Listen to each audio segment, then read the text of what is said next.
Dear students, welcome to Classic NEET Academy. இப்போ நம்ம இந்த சீரீஸில் என்ன பண்ணிட்டு இருக்கோம் அப்படின்னா நீட் ஃபிசிக்ஸ் வந்து ஒரு ஈஸியான டாபிக் அப்படிங்கிற மாதிரி வந்து நம்ம டிஸ்கஸ் பண்ணிகிட்டு இருக்கோம் இந்த சீரீஸ் ஆஃப் கான்செப்ட்ஸில். அதில் இப்போ வந்து ஃபிசிக்ஸ் வித் தோனி, நம்ம தோனி எல்லாருக்கும் தெரியும். So 2011 world cup very famous, 2007 வந்து 2020 வேர்ல்ட் கப் வெரி ஃபேமஸ். அவரோட ஷாட் வந்து 2 ஷாட் வெரி ஃபேமஸ். ஒன்று வந்து பார்த்திங்கன்னா ஃப்ளாட்டாக அடிக்கிற ஷாட்டு, இன்னொன்று வந்து ஹெலிகாப்டர் ஷாட். ஸோ இதில் இருக்கிற ஃபிசிக்ஸ் என்ன, இது நீட் எக்ஸாமில் என்ன கேட்பாங்க. ஓகே, ஃப்ளாட்டாக அடிக்கிறதுனா என்ன, what we can see that. இப்போ இது வந்து பார்த்திங்கன்னா ஃபஸ்ட்டு இருக்கிறது வந்து ஃப்ளாட் ஷாட்.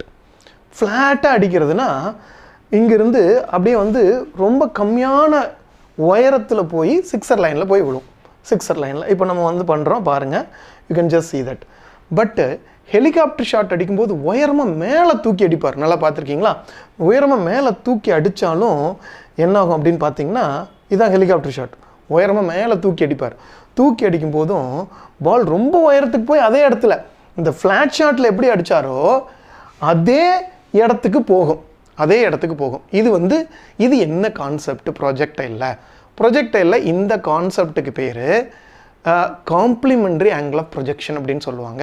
அப்போ காம்ப்ளிமெண்ட்ரி ஆங்கிள் ஆஃப் ப்ரொஜெக்ஷன்னா என்னென்னா, இந்த ஆங்கிள் ஆஃப் ப்ரொஜெக்ஷன் இப்போ ஒரு எக்ஸாம்பிளுக்கு பார்த்தீங்கன்னா இதை டீட்டான்னு எடுத்துக்கிட்டோம் அப்படின்னு சொன்னால் இதோட வெலாசிட்டி யூனா அதே ஸ்பீடில் தான் வெலாசிட்டி யூ அப்படின்னு சொன்னோம்னா, இது டீட்டானா இங்கே போகிற வெலாசிட்டி அதுவும் யூவாக இருந்துச்சு அப்படின்னா இது வந்து என்ன வரும், உங்களுக்கு 90 - θ வரும். இதைத்தான் காம்ப்ளிமெண்ட்ரி ஆங்கிள் அப்படிம்பாங்க. முதல்ல இந்த ஃப்ளாட் ஷாட் ஒரு எக்ஸாம்பிளுக்கு 30 டிகிரி இருந்துச்சுன்னா உங்களுக்கு இந்த ஹெலிகாப்டர் ஷாட்டோட நம்ம ஹரிசாண்டல் கோட் இருக்கிற ஆங்கிள் வந்து பார்த்திங்கன்னா 60 டிகிரி இருக்கும். புரிஞ்சிச்சா? இதுதான் வந்து இருக்கிற கான்செப்ட். அதனால என்ன ஆகுதுன்னு பார்த்தீங்கன்னா, இவர் அடிக்கிற இடத்துலேருந்து இந்த பவுண்ட்ரியில் போய் எங்கே விழுதுன்னு பார்க்குறீங்க இல்லையா, இதைத்தான் நம்ம என்ன சொல்கிறோம் அப்படின்னா ஹரிசாண்டல் ரேஞ்ச் அப்படிங்கிறோம். அப்போ ரேஞ்ச் வந்து ஈக்குவல், இந்த இடத்துல ரேஞ்ச் வந்து ஈக்குவல். இதுதான்ப்பா கான்செப்ட். ஸோ இந்த ஃப்ளாட் ஷாட்டுக்கும் ஹெலிகாப்டர் ஷாட்டுக்கும் இருக்கிற டிஃப்ரென்ஸ், ஒன்று வந்து 90 டிகிரியில் வந்து மேலே தூக்கி ஹரிசாண்டல் கூட அடிக்கிறாரு, இன்னொன்று 90 - θ அடிக்கிறாரு. அதனால தான் உங்களுக்கு வந்து இந்த மாதிரி போய் விழுது. ஸோ அப்போ அந்த கான்செப்ட் பார்க்கும்போது உங்களுக்கு ஒன்று வந்து θ, இன்னொன்று வந்து பார்த்திங்கன்னா உயரம் போயிடும். ஆனால் இதில் வந்து ரேஞ்சு தான் சேமே ஒழிய ஹைட் வந்து டிஃப்ரெண்ட் ஆகும். இது வந்து H1, இன்னொன்று பார்த்திங்கன்னா வந்து H2. இப்போ இது டீட்டானா இது வந்து வரும் உனக்கு 90 - θ வரும். புரிஞ்சுதாப்பா? கிளியரா? 90 - θ. அது வேரியஸ் கான்செப்ட் சொல்லலாம். நீங்கள் வந்து you can target the enemy post with the பீரங்கின்னு சொல்லி அந்த மாதிரி கூட நம்ம வில் சே தட்.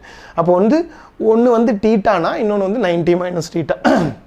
அப்போ கான்செப்ட் பார்க்கும்போது பார்த்தீங்கன்னா நம்ம ரேஞ்சுக்கு என்ன ஃபார்முலா, u² sin 2θ/g. அப்போது u² sin ஒரு டீட்டாங்கிறது இந்த இடத்துல என்னது, டீட்டாங்கிறது ஃபஸ்ட்டு θ1ங்கிறது. θ2 ஆர் θ' அப்படிங்கிறது என்ன வரும்னா 90 - θ. அதை கொண்டாந்து நீங்கள் சப்ஸ்டியூட் பண்ணுறோம். சப்ஸ்டியூட் பண்ணால் என்ன வரும், u² sin 2 × 90 - θ. அப்போ இதை உள்ளே மல்டிப்ளை பண்ணிங்கன்னா 180 - 2θ. அப்போ sin 180 - 2θ என்ன வரும், sin 2θ தான் வரும். அப்போ வந்து பார்த்தீங்கன்னா we are proving that so range வந்து சேம் அப்படின்னு சொல்கிறோம். இதில் எந்த மாதிரியான கொஸ்டின்ஸ் கேட்கலாம் சார் அப்படின்னா, நிறையா கான்செப்டை மிங்கிள் பண்ணி கொஸ்டின்ஸ் கேட்கலாம். நிறையா கான்செப்டை இப்போது இதில் நமக்கு 3 விதமான இருக்குது. ரேஞ்ச் இருக்குது, டைம் ஆஃப் ஃப்ளைட் இருக்குது, ஹைட் இருக்குது. அப்போ ratio between time of flight 2 angle of ப்ரொஜெக்ஷனுக்கு θ1. அப்போ டைம் ஆஃப் ஃப்ளைட்டுக்கு என்னப்பா formula, T = 2u sin θ/g. கரெக்டா? அப்போ இந்த θ1 டீட்டான்னு போடணும், இன்னொன்று 90 - θ. பாருங்கள் 2u sin θ/g. அப்போ இந்த ரெண்டுக்கும் ரேஷியோ போடுவாங்க T1/T2. அப்போது 2u sin θ/g, இங்கே 2u sin 90 - θ cos θன்னு வந்துடும். அப்போ இந்த 2u எல்லாம் கேன்சல் ஆகுது, g கேன்சல் ஆச்சுன்னா இந்த ஆன்சர் இஸ் tan θ. இதை கூட ஒரு கொஸ்டினாக கேட்கலாம். ஓகேவா? இதை கூட ஒரு கொஸ்டினாக கேட்கலாம். அதே மாதிரி மேக்ஸிமம் ஹைட் இருக்கிற ரேஷியோ வந்து tan² θ வரும்.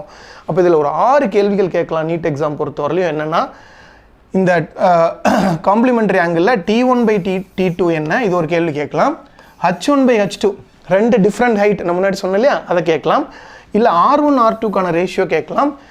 இல்லை T1 T2 மல்டிப்ளை பண்ணால் என்ன வரும், T1 T2 மல்டிப்ளை பண்ணால் இங்கே ரேஷியோ போட்டால் மல்டிப்ளை பண்ணால் என்ன வரும், 2 ஹைட்டையும் ஆட் பண்ணால் என்ன வருது, இல்லைனா Rக்கும் 2 Hக்கும் இருக்கிற ரிலேஷன்ஷிப் என்ன. மொத்தமாக ஒரு 6 கேள்விகள் வந்து இதில் கேட்கலாம்ப்பா. இப்போ எக்ஸாம்பிள் கேள்வி பாருங்கள், two bodies are projected with the same velocity. If one is projected at angle theta, இப்படி தான் காம்ப்ளிமெண்டரி ஆங்கிள்லாம் கொடுக்க மாட்டான். ஒன்று வந்து angle theta and other is at an angle எவ்வளோ 60 டிகிரின்னு சொல்லிடுறான். அப்போ ஃபஸ்ட் இது வந்து ஃப்ளாட் ஷாட்டு, செகண்ட் இது வந்து பார்த்தீங்கன்னா உங்களுக்கு வந்து helicopter shot horizontal. Then the ratio of the maximum height இப்போ தான் நம்ம பார்த்தோம் h1/h2. இப்படி தான் கொஸ்டின்ஸ் கேட்கலாம். tan ஸ்கொயர் தீட்டான்னு ரொம்ப ஈஸியாக கேட்டு போகலாம். அப்போ tan ஸ்கொயர் 30 போட்டிங்கன்னா ரேஷியோ என்ன வந்துடுது 1/3. ரொம்ப ரொம்ப ஈஸியாக சால்வ் பண்ணலாம். நீட் ஃபிசிக்ஸ் வந்து ரொம்ப ரொம்ப இன்ட்ரெஸ்டிங் அண்ட் ஈஸி. எல்லாத்தையுமே யூ கேன் ரிலேட் வித் இது மாதிரி வந்து ரியல் லைஃப் கூட நம்ம ரிலேட் பண்ணலாம். ஸோ அதுதான் வந்து உங்களுக்கு வந்து தோனி ஃப்ளாட் ஷாட்டுக்கும் ஹெலிகாப்டர் ஷாட்டுக்கும் இருக்கிற ரிலேஷன் வச்சு நம்ம ஃபிசிக்ஸ் படிக்கலாம். ஓகேவா? ஃபிசிக்ஸ் ரொம்ப ஈஸி தானே, படிக்கலாமா? தேங்க்யூ.